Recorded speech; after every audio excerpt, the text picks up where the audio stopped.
गीता में भगवान श्री कृष्ण द्वारा कही गई बातें मानव जाति के भविष्य का निर्धारण कर सकती है। ये इस बात पर निर्भर करता है कि इसमें कही गई बातों का हम कितना और कैसे पालन करते हैं। गीता ज्ञान सार के साथ साथ मनुष्य जाति की सफलता की एक कुंजिका भी है। इसमें कही गई बातें अनमोल है।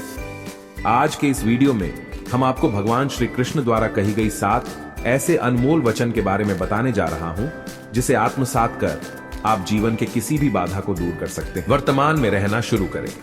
भविष्य का दूसरा नाम है संघर्ष।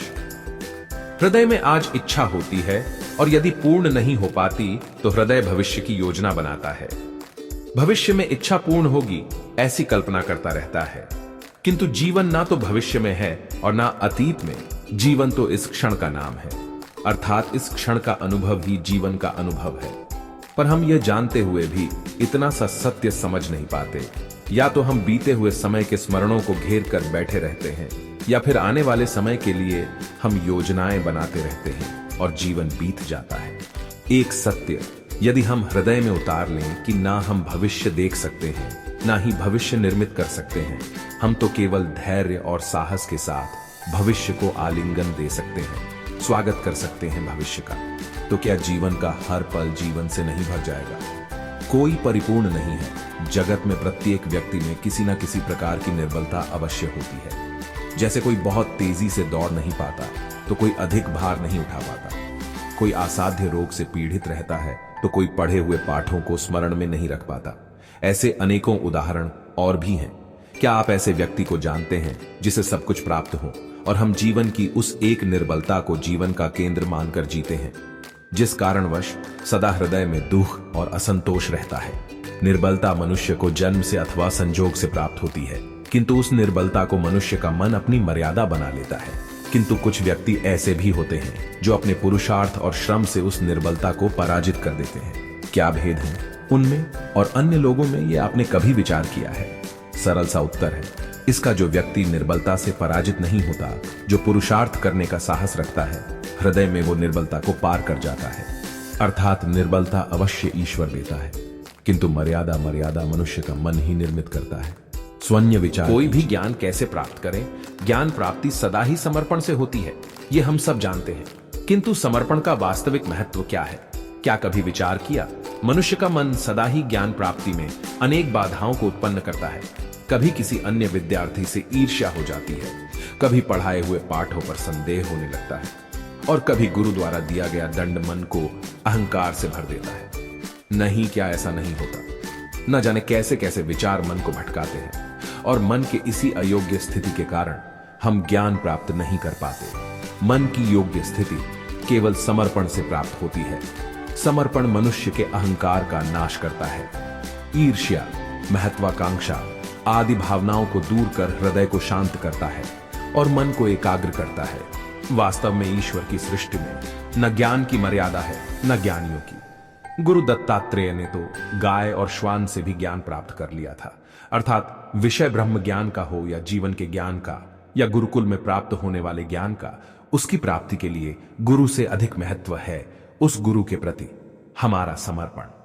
क्या यह सत्य नहीं? धर्म संकट को जाने प्रत्येक मनुष्य के जीवन में ऐसा क्षण अवश्य आता है जब सारे स्वप्न, सारी आशाएं, सारी दृश्य ध्वस्त हो जाते हैं। जीवन की सारी योजनाएं बिखर जाती है। एक ओर धर्म होता है और दूसरी ओर दुख। इसी को धर्म संकट कहते हैं। जब धर्म का वहन ही संकट हो और धर्म का त्याग ही दुख हो, विचार कीजिए, कभी किसी स्वजन के विरुद्ध सत्य बोलने का अवसर प्राप्त हो जाता है, कभी ठीक दरिद्रता के समय सरलता से चोरी करने का मार्ग प्राप्त हो जाता है, कभी किसी शक्तिशाली राजनेता या राजा के कर्मचारी का अधर्म प्रकट हो जाता है। सबके जीवन में ऐसी घटना बनती ही रहती है। अधिकतर लोग ऐसे किसी क्षण को धर्म संकट के रूप में जान ही नहीं पाते। हमें किसी प्रकार के संघर्ष का अनुभव ही नहीं होता। सहजता से सुख की ओर खींचे चले जाते हैं, जैसे मक्खी गुड़ की ओर खींची चली जाती है। वास्तव में धर्म संकट का क्षण ईश्वर के निकट जाने का क्षण होता है। यदि हम संघर्षों से भयभीत ना हो, सुख की ओर आकर्षित ना हो, अपने धर्म पर दृढ़ रहें, तो ईश्वर का साक्षात्कार दूर नहीं। पवन से युद्ध करने वाला पत्ता भी यदि पेड़ से गिरता है तो भी आकाश की ओर उड़ता है। पवन से झुकाने वाली घास वहीं भूमि पर रह जाता है। सतहस्त धर्म संकट से यदि हम संकट को ही टाल दें, सुख तो मिलता है, जीवन बढ़ता है, किंतु क्या चरित्र नहीं टूटता? क्या आत्मा दरिद्र नहीं हो जाती? क्या ईश्वर से अंतर नहीं हो जाता? रिश्तों में खटास का कारण दो व्यक्ति जब निकट आते हैं तो एक दूसरे के लिए सीमाएं और मर्यादाएं निर्मित करने का प्रयत्न अवश्य करते हैं। हम यदि सारे संबंधों पर विचार करेंगे तो देखेंगे कि इन सारे संबंधों का आधार यही सीमाएं हैं जो हम दूसरों के लिए निर्मित करते हैं। और यदि अनजाने में भी कोई इन सीमाओं को तोड़ता है तो उसी क्षण हमारा हृदय क्रोध से भर जाता है। इन सीमाओं का वास्तविक रूप क्या है? क्या हमने कभी विचार किया है? सीमाओं के द्वारा हम दूसरे व्यक्ति को निर्णय करने की अनुमति नहीं देते हैं। अपना निर्णय उस व्यक्ति पर थोपते हैं, अर्थात किसी की स्वतंत्रता को अस्वीकार करते हैं। और जब स्वतंत्रता को अस्वीकार्य किया जाता है तो उसका हृदय दुख से भर जाता है। और जब वो सीमाओं को तोड़ता है तो हमारा हृदय क्रोध से भर जाता है। क्या ऐसा नहीं होता? और यदि एक दूसरे की स्वतंत्रता का सम्मान किया जाए तो किसी मर्यादाओं या सीमाओं की आवश्यकता ही नहीं होगी। अर्थात जिस प्रकार स्वीकार्य किसी संबंध का देह है, क्या वैसे ही स्वतंत्रता किसी संबंध की आत्मा नहीं? स्वयं विचार कीजिए। सत्य की परिभाषा सबके जवान में ऐसा प्रसंग अवश्य आता है कि सत्य कहने का निश्चय होता है हृदय में, किंतु मुख से सत्य निकल नहीं पाता। कोई भय मन को घेर लेता है। कोई घटना अथवा प्रसंग के बारे में बात करना या फिर स्वयं से कोई भूल हो जाए उसके बारे में बोलना, क्या यह सत्य है? नहीं, यह तो केवल एक तथ्य है। अर्थात जैसा हुआ था वैसा केवल बोल देना सामान्य सी बात है। किंतु कभी कभी उस तथ्य को बोलते हुए भी भय लगता है। कदाचित किसी दूसरे की भावनाओं का विचार आता है, मन में दूसरे को दुहक होगा, ये भय भी रोकता है। तो ये सत्य क्या है? क्या हमने कभी विचार किया है? जब भय रहते हुए भी कोई तथ्य बोलता है तो वो सत्य कहलाता है। वास्तव में सत्य कुछ और नहीं, निर्भयता का दूसरा नाम है। और निर्भय होने का कोई समय नहीं होता, क्योंकि निर्भयता आत्मा का स्वभाव है। अर्थात प्रत्येक क्षण क्या सत्य बोलने का क्षण नहीं होता? स्वयं विचार कीजिए। टॉपर कैसे बने? श्रेष्ठता का क्या अर्थ है? श्रेष्ठता का अर्थ है दूसरों से अधिक ज्ञान प्राप्त करना। अर्थात मूल्य इस बात का नहीं कि स्वयं कितना ज्ञान प्राप्त किया। मूल्य इस बात का है कि प्राप्त किया हुआ ज्ञान अन्य लोगों से कितना अधिक है। अर्थात श्रेष्ठता की इच्छा ज्ञान प्राप्ति को भी एक स्पर्धा बना देती है। और स्पर्धा में विजय अंतिम कब होती है?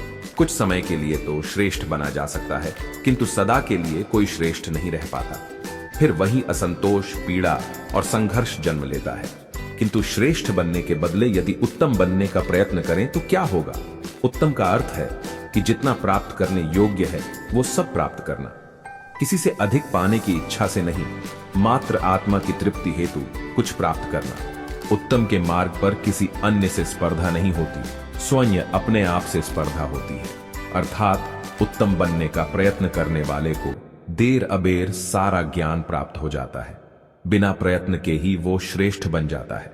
किंतु जो श्रेष्ठ बनाने का प्रयत्न करता है वो श्रेष्ठ बने या नहीं बने उत्तम कभी नहीं बन पाता।